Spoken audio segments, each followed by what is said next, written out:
پھر علامہ فرماتے ہیں خاک یسرب ازد و عالم خوش ترس، اے خنک شہری کے آن جاں دل برس، کہ خاک یسرب دونوں جہانوں سے بہتر ہے، کیونکہ اس مبارک شہر میں میرا محبوب میرا دلبر آرام فرما ہے۔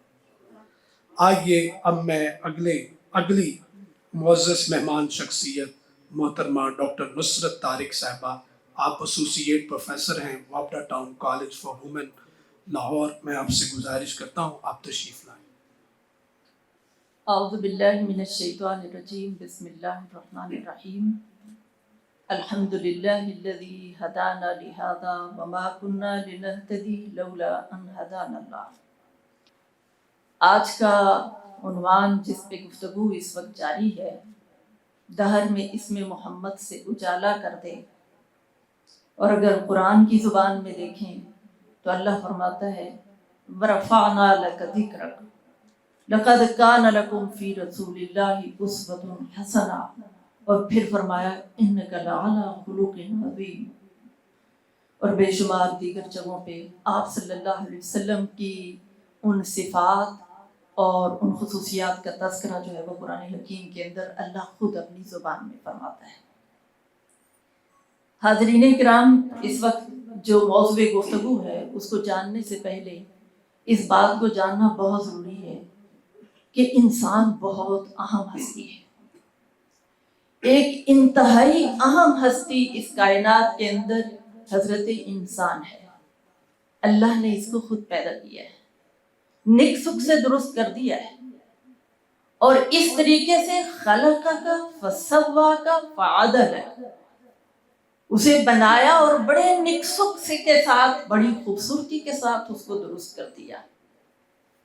اس حضرت انسان کو اللہ نے دنیا میں بھیجا ہے، اور دنیا میں بھیجنے کے ساتھ اس دنیا کی نعمتیں اور اس دنیا کے اندر جو کچھ اللہ نے پیدا کیا ہے سب کو اس کا خدمت گار بنا دیا۔ سخر لکم ما فی الارض، سب کچھ جو کچھ زمین میں ہے وہ تمہارے لیے مسخر کر دیا۔ اب جس کی خدمت گزاری کے لیے بھی یہ زمین و آسمان لگے ہوئے ہیں، یہ فضا اور ہوا اور یہ سارے برستے بادل اور ہر چیز جو جس کی خدمت گار ہے، اس کا اپنا مقصد کیا ہے دنیا کے اندر بھیجے جانے کا، یہ جاننے کی بہت ضروری ہے۔ وہ بھی اللہ نے قرآن حکیم میں خود ہی فرما دیا کہ اس کا مقصد جو ہے وہ عبادت و اطاعت ہے، اور یہ عبادت و اطاعت کے لیے وہ کون سا رول ماڈل لے، کس کو فالو کرے کہ وہ اس اطاعت اور عبادت کے واقعتاً اس مرتبے پر فائز ہو سکے جو اللہ کو مطلوب ہے۔ تو اس کے لیے اللہ نے انبیاء کو بھیجا، اور اس سلسلے کی آخری کڑی نبی مصطفیٰ صلی اللہ علیہ وسلم، لَقَدْ كَانَ لَكُمْ فِي رَسُولِ اللَّهِ أُسْوَةٌ حَسَنَةٌ، کہ رسول اللہ صلی اللہ علیہ وسلم کی ذات گرامی کے اندر تمہارے لیے بہترین نمونہ ہے۔ اور خود نبی صلی اللہ علیہ وسلم کی جو بعثت ہے اس کے اوپر اگر ہم غور کریں کہ آپ صلی اللہ علیہ وسلم کو بھیجے جانے کا مقصد کیا تھا، اگرچہ وہ سلسلہ جو حضرت آدم علیہ السلام سے چلا تھا، آپ اسی سلسلے کی کڑی تھے، اور اب رسالت کا اور اب نبوت کا اختتام ہو رہا ہے، لیکن جو اللہ نے مقصد بتایا ہے وہ بہت عظیم مقصد ہے، اور قرآن حکیم کے اندر ہی اس مقصد کی وضاحت فرما دی۔ اللہ نے خود فرما دیا هو الذی ارسل رسولہ بالہدی ودین الحق لیظہرہ علی الدین کلہ ولو کرہ المشرکون۔ اللہ وہ ذات ہے جس نے اپنے رسول کو دین حق اور ہدایت کے ساتھ بھیجا تاکہ وہ اس دین کو سارے ادیان کے اوپر غالب کر دے، خواہ مشرکوں کو کتنا ہی ناگوار کیوں نہ ہو۔ تو گویا نبی مصطفیٰ صلی اللہ علیہ وسلم کے بھیجے جانے کا مقصد جو ہے نظام حیات کی تبدیلی تھی، بہت بڑا مقصد جو ہے وہ نظام حیات کو بدلنا تھا، اور اس نظام حیات کو اللہ کی اطاعت میں ڈھالنا تھا۔ اس کے لیے اب لازمی چیزیں تھیں، ایک بہت بڑا انقلاب برپا کرنا ہو تو اس کے لیے جو راہ میں آنے والی آزمائشیں اور مشکلات ہیں انسان کو ان کا بھی اندازہ ہوتا ہے۔ تو نبی صلی اللہ علیہ وسلم کے اب اس بہت بڑے انقلاب کے راستے میں کشمکش بھی آنی تھی، ہجرت بھی آنی تھی، اور جہاد بھی لازم تھا. ہر طرح کی مال کی، جان کی اور ہر طرح کی قربانی جو ہے وہ اس راستے میں درکار تھی. سو آپ دیکھتے ہیں مکہ کا 10 سال کا دور، اور اس 10 سالہ دور کے اندر کشمکش ہے. مسلسل جو ہے وہ آپ صلی اللہ علیہ وسلم دعوت کا پیغام دے رہے ہیں، اور دوسری طرف سے انکار ہے. انکار ہی نہیں، عداوت ہے، دشمنی ہے. اور آپ کے ساتھ جو سلوک کیا گیا ہے وہ آپ سب کو واقعات کی شکل میں بہت اچھی طرح یاد ہے. اپنوں نے ہی شیب ابی طالب تک محصور کر دیا 3 سال تک کے لیے. اپنوں نے ہی اتنی اذیتیں دی، اپنوں نے ہی بدترین طریقے سے سلوک کیا. اپنا ہی ہمسایہ ہے جو غلاظت آپ کے کھانے کے اندر ڈال رہا ہے، اور پھر سگا چچا اور چچی جس طریقے سے آپ صلی اللہ علیہ وسلم کے لیے مشکلات پیدا کر رہے ہیں وہ بھی آپ سب کو یاد ہوگا. اتنے پہ ہی بس نہیں ہے، یہاں آپ صلی اللہ علیہ وسلم کسی لمحے مایوس نہیں ہوئے. آپ نے اس بستی کے اندر سے، اس معاشرے کے اندر سے بہترین افراد کو تلاش کیا ہے. یہ پیغام دعوت جو تھا اس کا ابتدائی حصہ اگر اس کے اوپر غور کریں تو آپ نے بہترین افراد تلاش کیے ہیں اور ان کی تربیت کی ہے. یہ جو افراد آپ نے مٹھی بھر افراد تیار کیے ہیں، یہی جا کر آگے جو نظام حیات بدلنے والا ہے، جو نظام حکومت تشکیل پانے والا ہے، اس کے اندر بہت بڑا کردار ادا کریں گے. آپ صلی اللہ علیہ وسلم کا کشمکش کا یہ دور، بہت سارے واقعات ویسے تو اس وقت مختصر سے وقت میں ہم بیان نہیں کر سکتے، لیکن ذرا سی ایک ہلکی سی جھلکی اگر آپ طائف کی وادیوں کے اندر دیکھ لیں، جو سلوک کیا ہے طائف کے 3 سرداروں نے، وہ ناقابل بیان ہے. اور آپ صلی اللہ علیہ وسلم بڑی امید کے ساتھ یہاں تشریف لائے تھے. 50 سال کی عمر میں پہنچ رہے ہیں، سواری بھی اب میسر نہیں ہے، سب کچھ تو راہ دین کے اندر سب کچھ لگا دیا ہے، دعوت دین میں سب کچھ صرف کر دیا ہے. اور اب جو سلوک ہوا ہے، پہاڑوں نے بھی دیکھا ہے، آسمانوں نے بھی دیکھا ہے، اور سب نے ہی دیکھا ہے. محض رد نہیں کیا گیا، تماشا لگایا گیا ہے، مارا گیا ہے، جسمانی اذیتیں دی گئی ہیں، پتھر مارے گئے ہیں، بے ہوش ہوئے ہیں، ہوش میں آئے ہیں، ملک الجبال بھی حاضر ہو گئے ہیں، پہاڑوں کے فرشتے بھی آ گئے ہیں، جبرائیل امین بھی آ گئے ہیں، اللہ نے بھیجا ہے. کہیں تو یہ پہاڑ جو ہے ان کے اندر اس بستی کو پیس کے رکھ دیا جائے. اور آپ صلی اللہ علیہ وسلم کی زبان مبارک سے کیا الفاظ ہیں وہ یاد ہونے چاہیے کہ میں رحمت بنا کر بھیجا گیا ہوں. مجھے پوری امید ہے کہ ان کی نسلوں سے لوگ ایمان لائیں گے. تکلیف اور انتہائی بے بسی کے عالم میں جو آپ اس وقت اللہ سے گریہزاری کر رہے ہیں، کبھی ان الفاظ کے اوپر کبھی کسی نے غور کیا؟